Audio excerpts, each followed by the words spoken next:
But my name is Liz and I am going to be your driver today. Beside me I've got my friend Erin. Erin is going to be taking care of all of our ponies' needs between the rides, mostly food and water, but also the attention that they so desperately want all the time. Oh boys. Okay. Now let's be honest, I know you're not here for me and you're not here for Erin, and don't worry, we are not offended. I know you're here for our wonderful team up front, so I'll get them introduced to you. So on the left-hand side here, we have Mark. He's this big brown horse. Mark is a Belgian horse. Belgians come from, you guessed it, Belgium. Now on the farm, Mark has the nickname of Jurassic Mark, because if you do decide to go see him up close, he's actually a pretty big fella. Now on his left-hand side, we have Chuck. Chuck is a cute little white horse. Now Chuck is a Percheron horse. Percherons originally come from a region of France called Les Perches, and they were bred as war horses. So way back in the day when soldiers would ride horses into battle, they would be riding horses a lot like Chuck here. Now between the soldier's armor, and Chuck's armor, he would have been responsible for carrying up to 600 pounds on his back. So he was bred to be very, very strong. Good boys. Alright, folks, we're going to go a little bit speedy here as we get up this hill. Okay, team. You see their poop bags on the back end so they can't poop in the street? Yep. Good boy. I see it. Alrighty, that is the fastest we will go all tours, so don't be too worried about that. I will let you know I'm going to chat quite a bit to my team throughout our ride here. I'll say things like step up, or I might cluck or kiss. That's going to encourage my team to go forward or faster. If I say easy or whoa, I'm asking them to slow down or stop. If I say step G, I'm asking my ponies to step to their right. And if I say step off, I'm asking them to go to their left. So like I said, they are totally voice trained. So I will be using those things throughout the ride here. Now this is a round trip, so I will not let you on or off the trolley at any point. Now if you do happen to drop any of your personal belongings over the side, I will just ask that you raise your hand, and then I can raise mine and we can wave goodbye together, okay? Sounds good? Alrighty. So please do keep your arms, legs, and children inside of the carriage for one of two reasons. One, I can't stop and pick you up anywhere. And two, a lot of people question whether or not my horses are real. They are in fact real horses. That means they have their own thoughts, feelings, and opinions which sometimes differ from mine. So that means we will once in a while run into a little bit of turbulence. Nothing we need to be too concerned about. Mostly it's just Mark deciding that the rules don't apply to him and that he can go through a red light, and that's okay. Don't worry folks, that's why I'm here. I'm here to make sure my ponies do follow the law. So there just might be a little bit of a bump as we go along. Now underneath each of your seats there should be one blanket. There's one blanket per row. I'm not going to lie to you folks, the last trolley I had, they were pretty rowdy, so I don't know where those blankets have ended up. But if you do notice that there's 2 blankets under your row, check with your neighbors in front and behind and make sure everyone stays warm. Now with all of that aside, welcome to the city of Victoria. Deputy boys. Now Victoria is in the province of British Columbia. British Columbia is the furthest west province that we have in Canada. Provinces are a lot like states, except they're a little bit bigger and we have fewer of them. Now our history in British Columbia starts about thousands and thousands of years ago. There's a lot of indigenous history around here. But the history that I'm going to be chatting about today starts about 300 or so years ago with these 2 guys. One is Captain George Vancouver, and the other is Captain Juan Francisco de la Bodega y Quadra. And based off of those names, folks, I'm sure you can guess who was Spanish and who was British. Well, they both landed on the island around the same time, so we decided to call this place Quadra and Vancouver's Island. But eventually, the British got a little bit more control over the territory, so we decided we would chop Captain Quadra's name off of the island title, and we became Vancouver's Island. Now don't worry, we did give Captain Quadra his own itty bitty little island up north. It's a very, very tiny little thing, but at least we got something. Now, the reason that the British got more control over the area in the first place was because of the fur trade. Now, the French and the British had been going all the way across Canada trying to hunt as many beavers and otters as they could to sell them for their pelts. Eventually, we were established in 1843 as Fort Victoria, the furthest west fur trading post that the Hudson's Bay Company had. We really didn't have a lot going on here. In fact, we only had about 500 people living in the area until 1858. Now, that is when the Fraser Valley Gold Rush happened. We got a lot of people moving out here for the gold rush. And if you know anything about Canadian geography, that might be a little bit confusing, because the Fraser Valley is actually on the mainland. So a lot of people ask, well, why on earth do you have so many people coming all the way out to an island just to go all the way back? The answer is pretty simple. Victoria was the only place in all of British Columbia where you could obtain a valid mining license. So if you wanted to get gold legally, you did have to stop here before making your way out there. Now, with all these people moving here, we had to build some houses pretty quickly. And what's pretty neat about Victoria is we still have quite a few of these houses around today. That's cheating. We call these buildings heritage buildings. And the technical definition of a heritage building is a house, or really any other building, that is over the age of 85 and has a relatively unaltered exterior since when it was first built. We actually have a heritage building coming up on our right-hand side as we go around this corner. There's a lovely white house there. Just to the left-hand side of the door, there's a small oval-shaped plaque. That's what marks it as a heritage building. If you decide to own a heritage building, you actually get a couple of benefits from the government. They will pay for up to 40% of any restoration that has to be done to the outside of your home, and they'll also give you a break on your property taxes, sometimes taking up to 20% off of your annual total. Good boy. They will also prevent your house from ever being torn down. That being said, your house can actually be physically picked up and moved, and that has happened, but for the most part, that is fairly uncommon. Now, along with all those neat benefits, you do have to follow a couple of rules. You have to make sure that your house stays in tip-top shape, and you can't be making any large additions or subtractions to the outside of your home. It all has to remain relatively original. The other rule that we have to follow was a bit bizarre. It says that you have to have at least 3 colors of paint on the outside of your house at all times. And that's because paint way back in the day was really, really expensive. So if you wanted to show off your wealth to your neighbors, you would cover your house in multiple colors of paint. It was actually said that men, as soon as they got paid way back in the day, on their way home would stop at the paint factory where they'd pick up a new color of paint for their house. As soon as they got home, they would pop open that can of paint and they would throw it onto the front of their house to prove that they were in fact rich enough to throw away their money. That started to look a little bit funny having all these splotchy houses in the area, so we decided to create the 3-paint rule instead. Good team, up easy. Now if you look to your right hand side, that is another heritage building.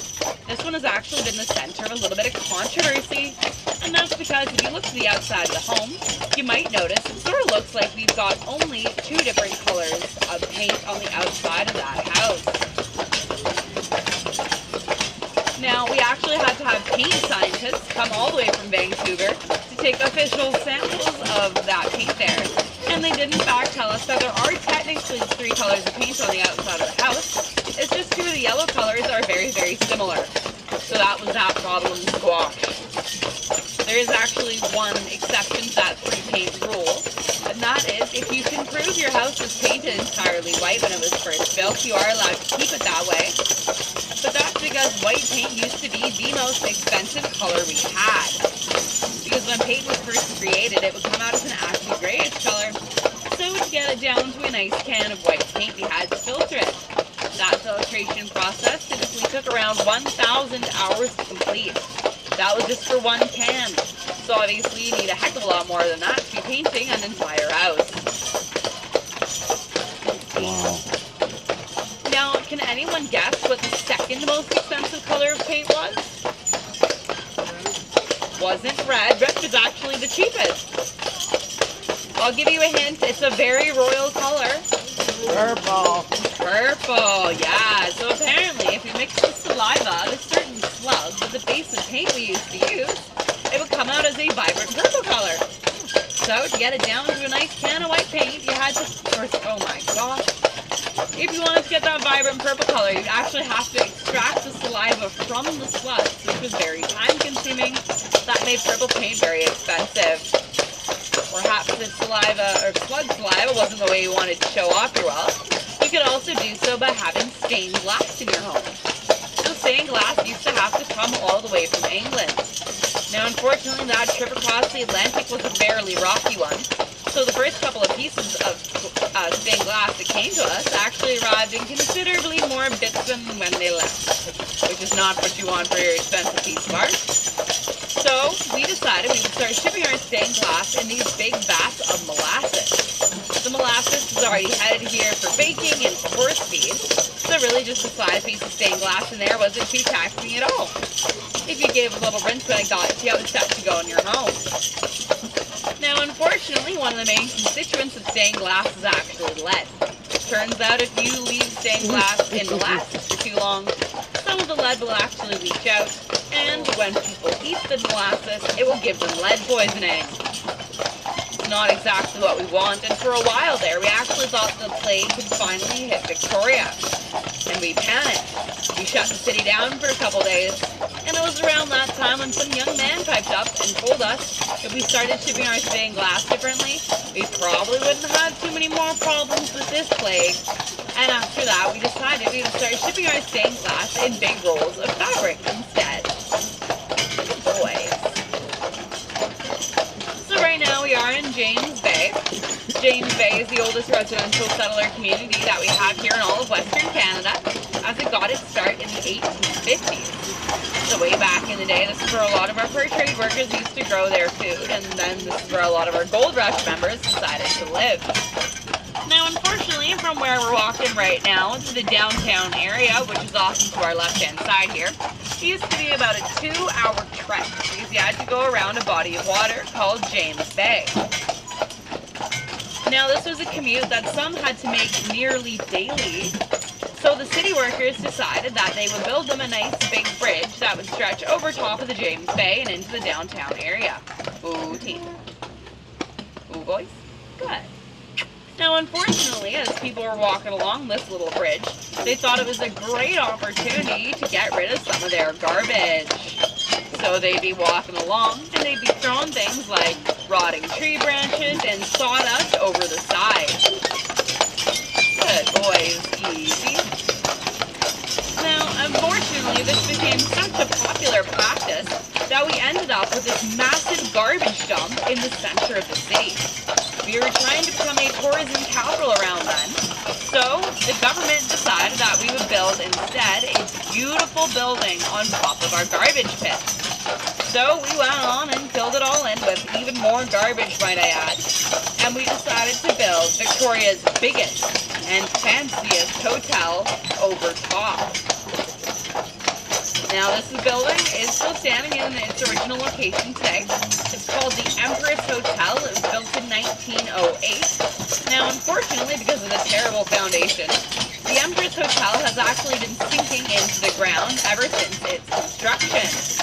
It sunk approximately 8 inches, and that sounds pretty bad.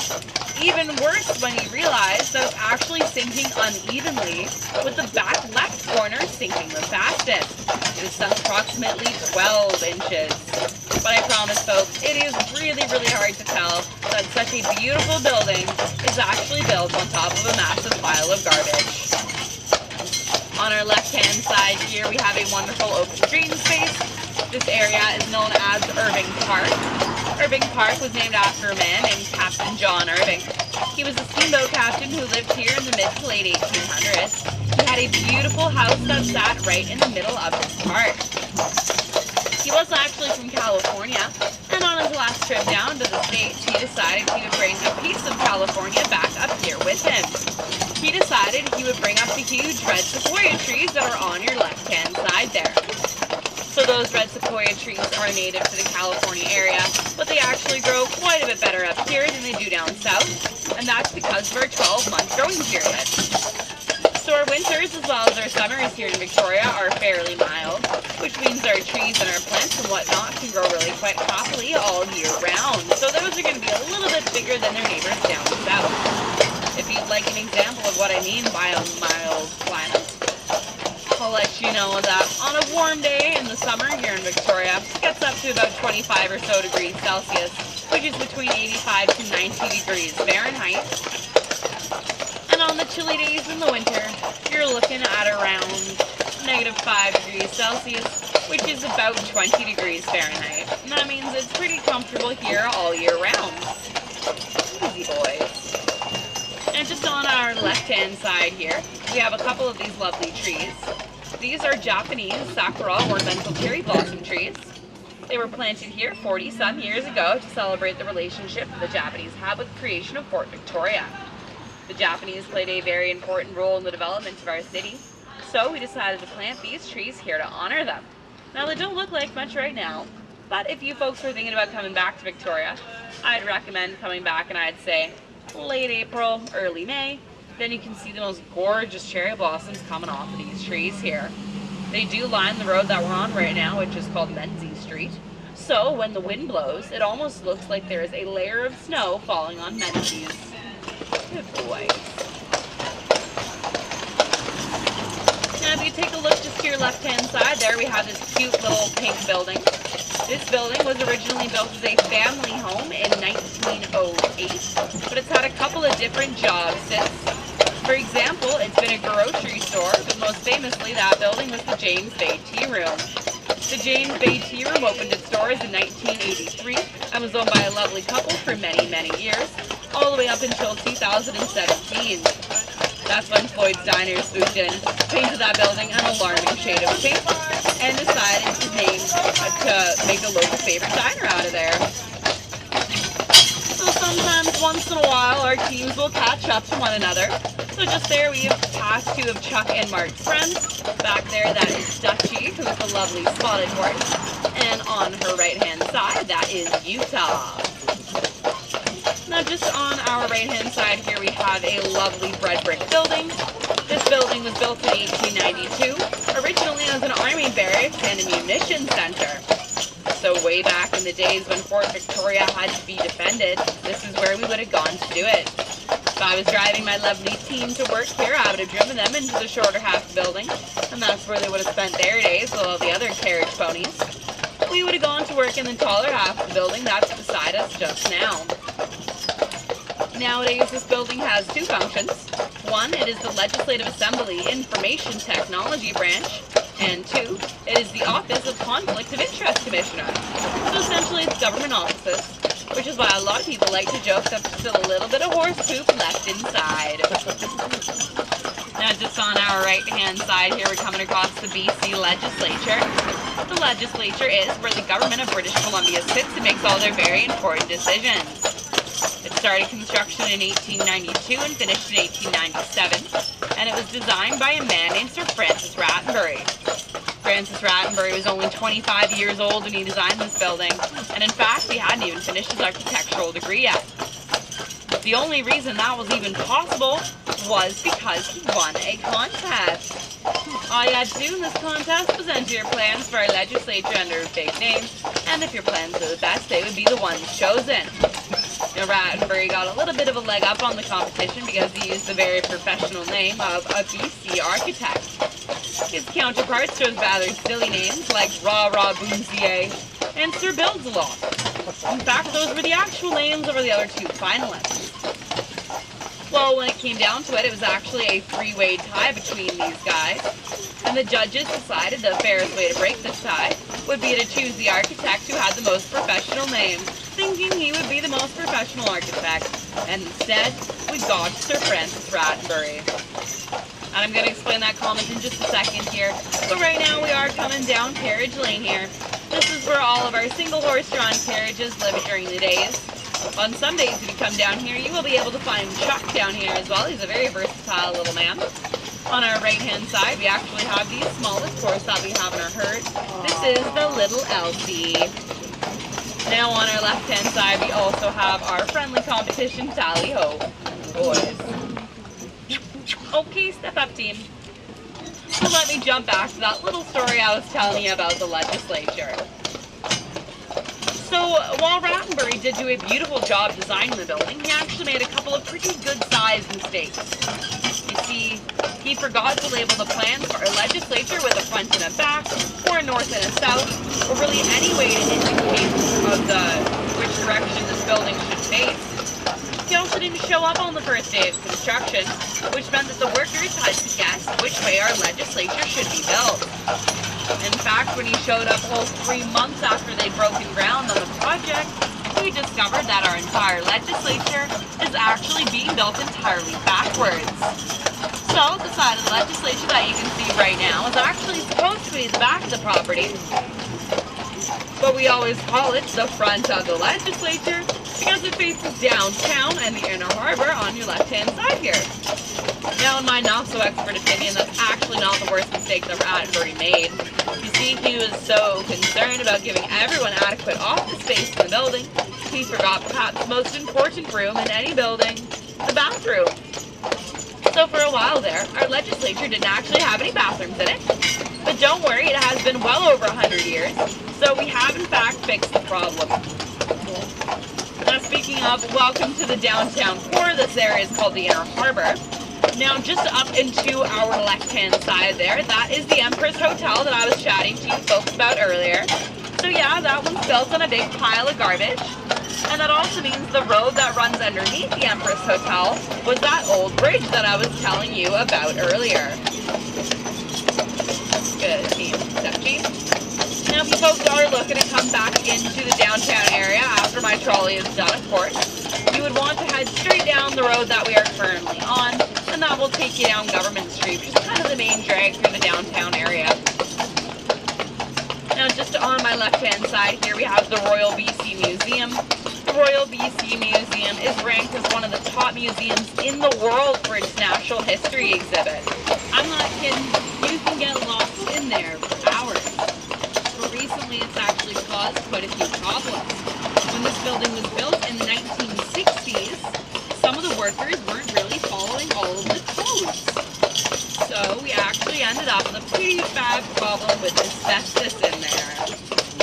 The government decided that the best plan of attack for this was to simply tear down the building and build a new one. Now, the citizens of Victoria were appalled when we found out just how much that would actually cost, and the fact that it would put our museum out of commission for 8 full years. So eventually the city changed their minds, and they decided instead that we'll have teams of asbestos cleaners go in there once in a while and make sure that the building is safe for everyone to use. Now, if you look to your right-hand side on top of our legislature, there's a little golden man. That man is Captain George Vancouver. I was chatting about George Vancouver a little bit earlier.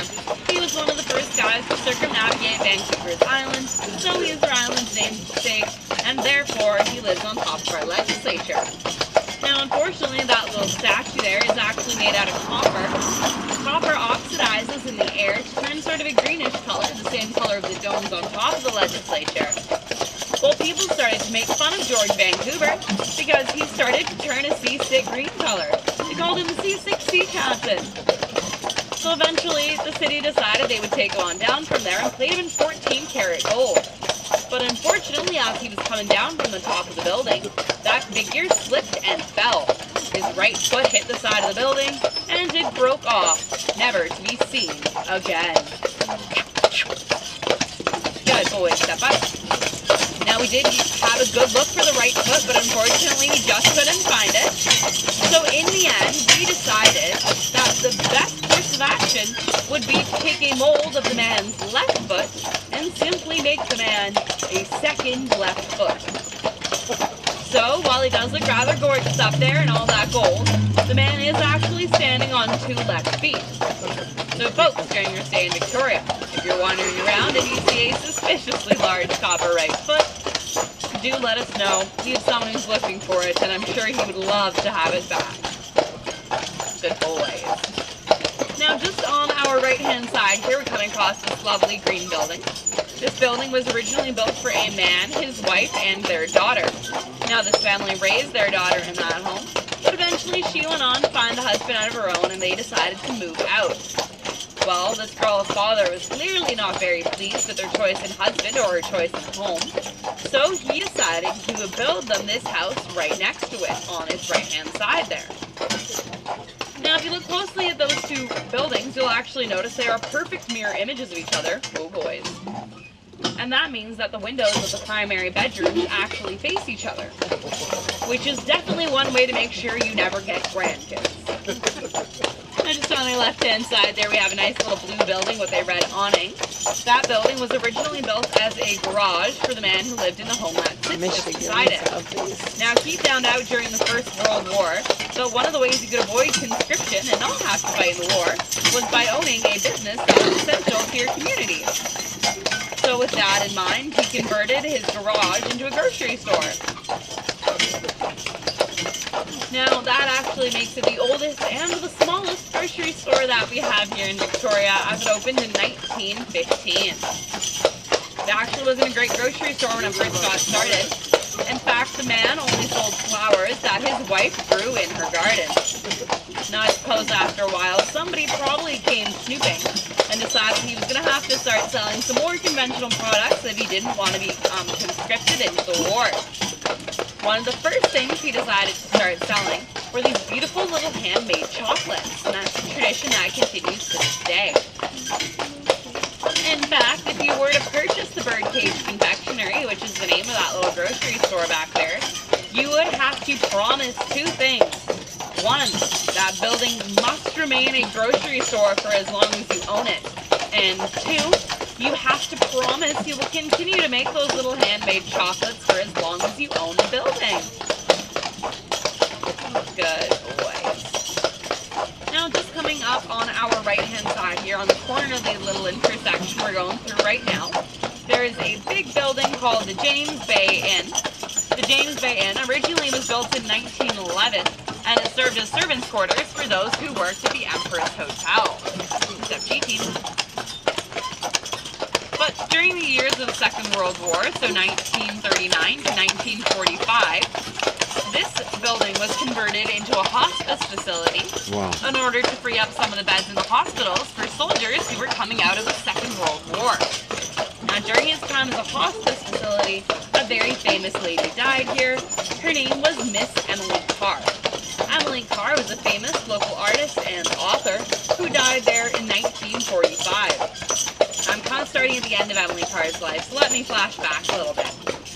So Emily Carr, born here in 1871, at the time she was only 16 years old. Both of her parents had passed away. But luckily enough, however, they were able to leave her with a wealthy inheritance, and she used that to travel. She went all the way down to California, where she received her professional arts training. And when she came back, she caused her first big scandal when she wore pants. Very unladylike for a woman of that time to be wearing pants. She also smoked tobacco out of a man's pipe and would ride a horse the man's way with one leg on either side. Women at that time, of course, were expected to be able to ride a horse with both legs on the same side, in a style we refer to as side saddle.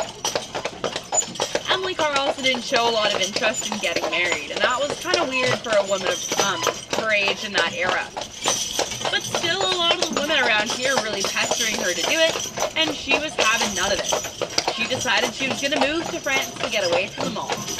But still, a lot of the Victorian women in here hoped that when she returned from France, she would come back with a husband and a baby. And let me tell you folks, this is not what happened. I'm going to take a little break from that story after you look to your left-hand side. This spookily lit yellow home is called Carr House. That's where the famous artist and author Ms. Emily Carr was born in 1871.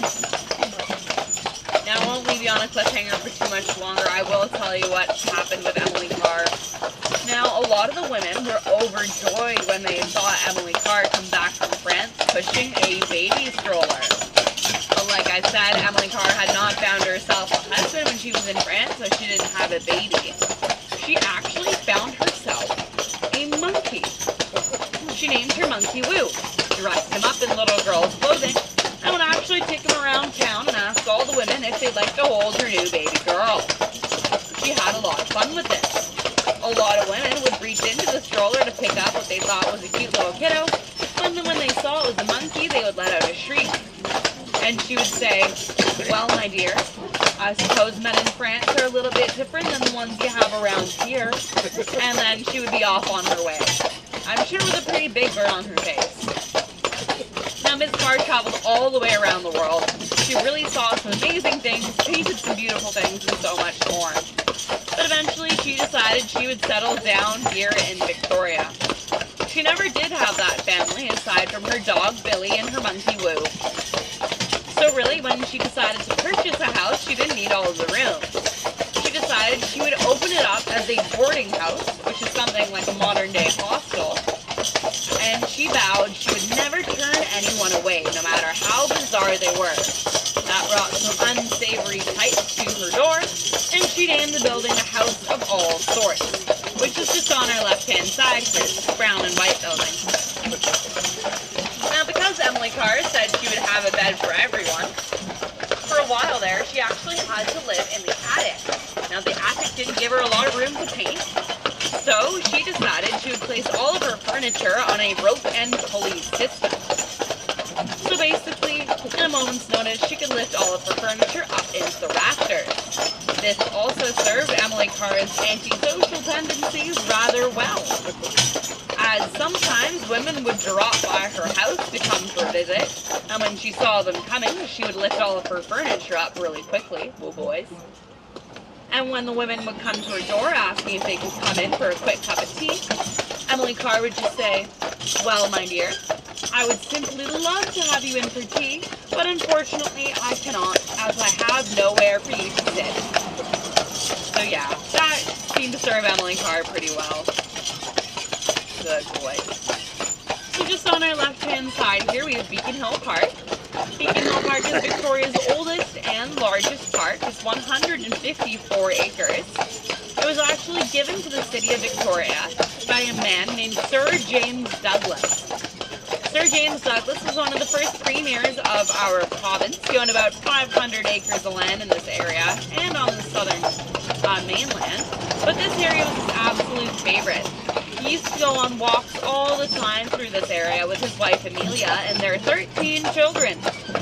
Now, when it came time to write his will, Douglas couldn't decide which one of his 13 children should get title to this land. So instead, he decided he would gift it back to the city of Victoria. Now, that's awfully kind of him, but when he did that, he said we absolutely had to follow 2 rules. To this day, if we break either of these rules, we actually have to give the land back to Douglas's living descendants. Rule number 1. 1/3 of the park must remain a natural bird sanctuary. So it turns out our Sir James Douglas was quite a naturalist, and he wanted people in the city to be able to come and enjoy all the beautiful wildlife that Victoria had to offer. So essentially, 1/3 of the park has to remain undisturbed. So we really aren't allowed to do too much of it. Now, there is one exception that we have made to that rule. If the grass becomes too long, it does actually become a wildfire risk, and then we will cut it. Now, if you folks are from the States, I'm sure you're aware we do have a nasty problem with wildfires in Canada, so we do like to keep our city safe as much as we can. But really, that is the only time we'll ever disturb that land. Now, the other rule that we have to follow says that no one is allowed to profit off of the land.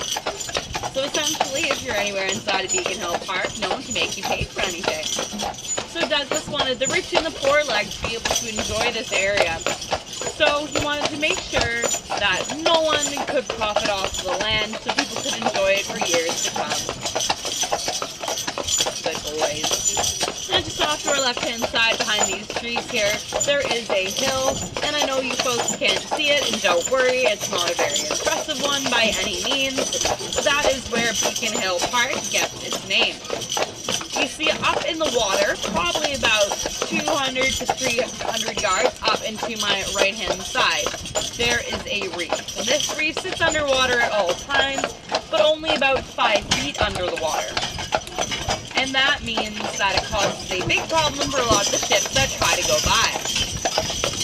So we decided we would create a fire-lit beacon system. We placed 3 beacons in the shape of a triangle and the other 4 in the shape of a square on the edge of a hill. Now the fact that these beacons were on the side of a hill and were not very creative with their names here in Victoria is where Beacon Hill Park gets its name. Now I should mention it does have one other name, that is in the traditional language of Lekwungen, which is spoken by some of the local indigenous groups in the area. Spelled M-I-Q-A-N.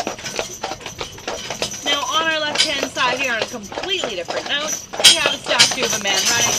That man is a very, very famous Canadian hero. His name is Terry Fox. I'll chat all about Terry in a second here, but I don't want you to miss this other side that's coming up on our left again. That says Mile 0. Mile 0 marks the end of the Trans-Canada Highway. Now the Trans-Canada Highway, which we are currently on right now, stretches all the way across the country. If you've ever had to go down a highway on a horse trolley on your bucket list, then feel free to tick that one off as we are coming up to the edge of it. But let me jump back and talk a little bit about Terry back there. So Terry Fox is a very, very famous Canadian man. He was only 16 years old. He had to have the vast majority of his right leg amputated because he had a very nasty form of bone cancer called osteosarcoma. Now, despite losing his leg at a young age, he actually became an avid runner. And he decided he wanted to run all the way across Canada to raise money for cancer research and just general awareness of his condition. He started on the other side of Canada, on the other side of the Trans-Canada Highway. He ran for 151 days, averaging a full marathon, so 26 miles per day. Well, eventually he made it about a third of the way across the country in those 151 days, and he started to feel a bit sick. He checked into a hospital, and that's when he discovered that his cancer had in fact returned and metastasized to his lungs. He passed away in hospital only 3 weeks later. Now, a lot of Canadians were really moved by what Terry decided to do. His mom and dad set up the Terry Fox Foundation to support Terry's cause. Now, Terry's original goal was to raise $1 for every Canadian citizen. Now, the Terry Fox Foundation does put on a lot of different fundraisers. Probably the most common one that you'll hear about from quite a few kids is the Terry Fox Run. The Terry Fox Run is where people will run or walk a certain distance and donate loonies or toonies, which are $1 and $2 coins, towards the Terry Fox Foundation. So now, every year, on that day, the Terry Fox Foundation surpasses Terry's original goal by approximately 12 times, which means they're able to fund approximately 70%, so 70% of all cancer research that happens in Canada. They are a phenomenal organization that does so many wonderful things in our country. Now, if Terry had finished his run, he would have ended back there at Mile 0 because he wanted to follow the Trans-Canada Highway. Good boy. Now, if you go all the way to the other side of the Trans-Canada Highway, you will actually run into another Mile 0, and I will admit theirs was there first. We just decided that Mile 4,863 didn't quite roll off the tongue as nicely, and we therefore called ours Mile 0 as well. Now, a lot of people do tend to ask me, well, why on earth is it called Mile 0? Shouldn't it be Kilometer 0? Because Canada uses the metric system? Very valid question. It's actually got a pretty simple answer, too. You see, a while ago, Canadians were trying to separate themselves from the British, and one of the things we decided to do was align ourselves a little bit more with American practices. One of the things we decided to borrow from you lovely folks was your system of measurement. We were going across the country, and we were changing things from kilometers to miles, centimeters to inches, yada yada yada. But eventually we realized that's a lot of work. You know what's even more work? Changing everything back. So we just decided to leave some things in our country in kilometers and others in miles. That makes living here a tad confusing. If you ask me how far I ran this morning, for example, I'd tell you about 8 kilometers. But if you ask me how long the Trans-Canada Highway is, I would tell you it's around 4,800 163 miles long. And the worst one in my opinion is temperature. If you ask me how warm it is right now, I'd tell you it's a pretty cool 17 degrees. But if you ask me how hot you should make your oven to bake a pizza, I would tell you probably around 425. And let me tell you folks, I've made some horrendous cupcakes because of that. Good geez. Now I realize, folks, I've been chatting to you all about what Victoria used to be like. I haven't really given you much of a rundown about what we're all about today, so let me do that now. So Victoria, our main industry is tourism. Obviously, that's what we're on to right now. And about 15 or so years ago, a man came to visit us, and he's a journalist. And he gave us a catchy little nickname. He called us the home of the newlyweds, the nearly dead, overfed, and the flower beds. It's a funny nickname, but honestly, it is actually pretty fitting. So let me break that down for you one by one. Home of the newlyweds. That mostly refers to the very large young population we have here. Not necessarily people who are coming here to raise their kids after they've been married or anything. Mostly people like me who have been born and raised in the area and have not been able to save up enough money to leave. It's real expensive to live here. If you're trying to find somewhere to rent, 1 bed, 1 bath, bare bones apartment, nothing included, you're looking at around $1,600 a month. Very, very expensive. Now the next little thing on our list here is the home of the nearly dead. That is not the nicest way to talk about our retirement community, but it's what the man gave them. In fact, if you look to your right-hand side here, you'll be able to see one of the nicest retirement homes that we have in Victoria. This building is called Somerset House, and at Somerset House, depending on the view that your room has and double occupancy, your room can cost anywhere between $6,000 to $10,000 a month. Now that is Canadian, but it is still pretty steep. Mind you, they do take great care of you at Somerset House. In fact, you can actually order all of your meals off the cute little menu. And they even have a built-in movie theater. And they're always coming up with great ways to make their residents' lives there better at Somerset House. In fact, they'll even brush your teeth and polish your shoes for you, provided you leave both outside your door every night. That's pretty sweet of them, I think. Now the next part of our little list here is the home of the overfed. Let me be clear, that does not refer to the size of the people we have in our population. Simply refers to the fact that we have the highest restaurant per capita ratio of anywhere in Canada. Especially if you wander into the downtown core, you're going to have a pretty tough time trying to find a place that you're not just dying to eat. Although you folks are coming off a cruise ship, I don't really think that's much of a problem for you guys. No. Now the last little part of our nickname is the home of the flower bed. And I really hope that during our little ride here you've been able to appreciate some of the beautiful gardens that we have in Victoria. Now if you look to your left-hand side there, you'll be able to see something you maybe haven't seen in quite a while. That's the Pacific Ocean. Now this specific area of the Pacific Ocean is called the Juan de Pico Strait. The Juan de Pico Strait is what divides us from mainland North America. In fact, if you look just behind you to your left-hand side, you'll be able to see that there's a couple of lights in the distance. Those are the lights of Port Angeles. So if any of you are starting to feel a little bit homesick back there, the states are just across the water, don't you worry. Now, just off to my left-hand side, there is a green light blinking. There it goes. So that marks the edge of that little reef that I was chatting you folks about earlier.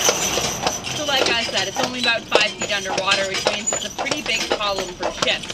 What I didn't mention is we've had over 200 documented incidences with broken lead. 13 of these boats have actually sunk, and we have not been able to raise any of them from the depths. So that means we've got 13 very ship-shaped looking corals down there, which means it's a very popular spot for people to come and dive. Now I do have to warn you, if you're thinking about coming diving here, you do need to be aware of a couple of things. Probably the biggest one you need to know about is the giant Pacific octopus. The giant Pacific Pacific octopus is the largest species of octopus in the world. Their tentacles can grow up to about 10 feet long. And despite being such massive creatures, they can actually fit through some really, really tiny holes, probably about the size of a quarter or so, maybe a little bit bigger. So now the only reason that they're able to do that is the only solid part of any octopus is actually its beak. So if its beak can get through a hole, the rest of the octopus should be able to slide through no problem. They are curious little creatures. They do quite like to play with some goggles. Often they will actually try to take them off the divers' faces, which is why a lot of divers go down there with an extra pair. They do also like to grab hold of some of the divers, but you do need to be a bit careful with that one. That's also how they size up their food to have a little snack. So there's actually an easy way to make sure a giant Pacific octopus doesn't make you dinner, and that's if they grab onto you, you are supposed to tickle them.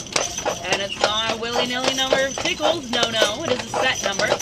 Does anyone know how many times you tickle an octopus to get it to let go? Not 8, not 9, it's 10. 10 tickles, 10 tickles. Thank you for the pity laughs back there, I do appreciate it. Now I am joking about the tentacles thing, that is a joke. But genuinely, octopi have very, very sensitive skin, so if we do give a little tickle, it's usually enough to make them let go. Now, if octopi aren't your thing, there are plenty of other cool animals you can see in this area.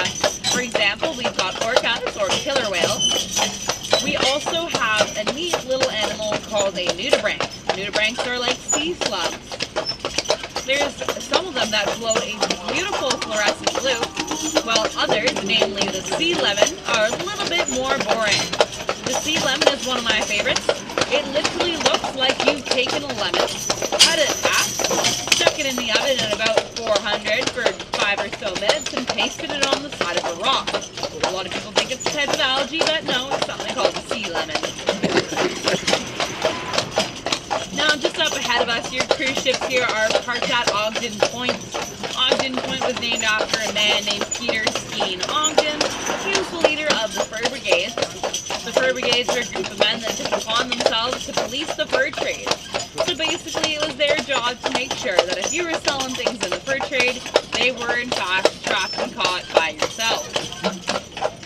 He did such a wonderful job that we decided to name our cruise ship terminal after him. Now we are coming up on the end of our tour here, folks, so I will give you a quick little rundown of some ways you can head back into town. Probably the most direct way to get back into the city of Victoria is to use a taxi. It's about $20 or so each way, so it is a little bit more expensive, but they will drop you off anywhere you want to go. Now, if you are thinking about maybe something a little bit cheaper, I'd highly recommend checking out the cruise ship shuttles. They can take you downtown right in front of the Empress, and that's $15 or so round trip. So that's not too pricey. But if you're looking to really save money, you can always use AT, i.e. alternate transportation, / your feet. You can walk down there. Best way to do that, head back on the way we came down this road, swing a left on Oswego, and that will take you down into the inner harbor, and you should be able to direct yourself from there. Also, at this point during the tour, I would like to give you a little rundown of some of the most frequently asked questions I get. 1, where do your ponies live? Our horses live just outside of town, about 35 or so minutes outside of town on a beautiful 21-acre farm. So every day they are trailered out here where they do their work, and then at the end of their shift they'll go right back home again, where they have access to 21 acres of paddock, pasture, and even their own little forest. So these guys are certainly living their very best lives. Step on, boys. Now, probably the most frequently asked question that I get is, are you allowed to pet the horses? My answer is yes.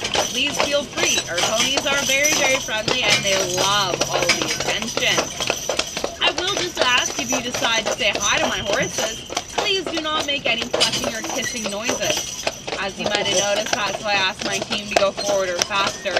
They do not know the difference between me saying it and you folks saying it. So they might try to take us on another tour. So please, just refrain from making those noises. That'd be super great. Easy, team. Good. I would also like to say, if you decide you do want to make a little bit of a donation towards Mark and Chuck's street fund, I'll ask to make that disappear into my hand, as those little black bags behind their bums are not purses. And I do not want to have to go fishing in there. It would not be the first time. It's not a pleasant experience. Easy, boys. Easy, team. Easy. Good team. Now, at this point during the tour, I would like to open it up to you folks. Do you have any questions for me? Either about my team, or what I do, or about the city itself? How many days a week do the horses work? Ah, great questions. The question was, how many days a week do the ponies work? Oh boy. Oh, team. So, Mark here, he is only pulling our trolley, so Mark will typically work about 4 days a week. Chuck here is a versatile little guy, so he'll work between 4 to 5 days a week, depending on how he's feeling. If we think they need a break, or if they let us know they need a break, then we do work them much, much less, or we give them time off altogether. Mind you, we don't really work at all during the winters that much. Mark certainly doesn't. So they do get a nice 6-month break off of work. Anything else? That is a great question. So I don't know how much weight they're pulling, but what I can tell you is that Aaron and I are the ones who park the trolley at the end of the night, and minus you folks, we have to pull the same amount of weight. And I think if the two of us can handle it, it's probably not that much. But Chuck here is around 2,000 pounds. He can pull up to 3 times his body weight, or 6,000 pounds as dead weight. And he can pull about 8 times his body weight, or 16,000 pounds on wheels. So it's really not too hard for them to handle this. Alrighty, the last thing I would like to say, folks, is thank you so much for coming along with us tonight. We really do appreciate it. I know that there are plenty of ways that you can see Victoria, and I'm sure happy you chose to see with us, so thank you. Thank you. If you could exit just to the left-hand side of the trolley, that would be wonderful. Thank you so much for coming along. If you have any questions, I'm going to hang out up here, so feel free to ask me. How did Victoria get its name? Pardon? Victoria. Victoria. It was named after Queen Victoria. Okay, Queen Victoria. That's what I thought, but I wanted you to tell me. Hello. So, not there. Here. Oh, Yes, I'm thanks. sorry. Sorry, no, you're fine. Very appreciated.